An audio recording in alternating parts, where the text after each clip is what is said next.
Beralih ke informasi lainnya, Saudara, serapan dana COVID-19 dan BLT Desa dari APBD Sumsel saat ini baru sebesar Rp777,79 miliar. Namun, masih ada 2 kabupaten yang belum mengoptimalkan penyerapan dana. Realisasi serapan dana desa dari APBD Sumsel masih belum optimal. Dari data kantor Direktorat Jenderal Perbendaharaan Provinsi Sumatera Selatan, 8% dana COVID-19 dan BLT Desa di Sumsel baru mencapai Rp777,97 miliar atau 28,90% dari total pagu sebesar Rp2,69 triliun. Dua kabupaten yakni Kabupaten Oku Selatan dan Ogan Ilir masih belum optimal merealisasikan penggunaan 8% dana COVID-19 dan BLT Desa tersebut.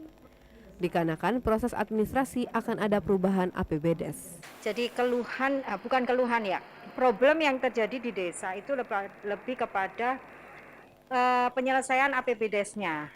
Jadi proses penyelesaian APBDes-nya.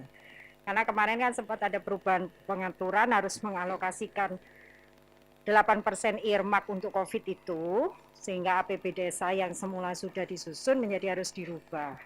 Nah, proses perubahan inilah yang kemudian sedikit memperlama prosesnya. Jadi waktu untuk penyaluran itu kan salah satu syaratnya adalah Perdes APBDes.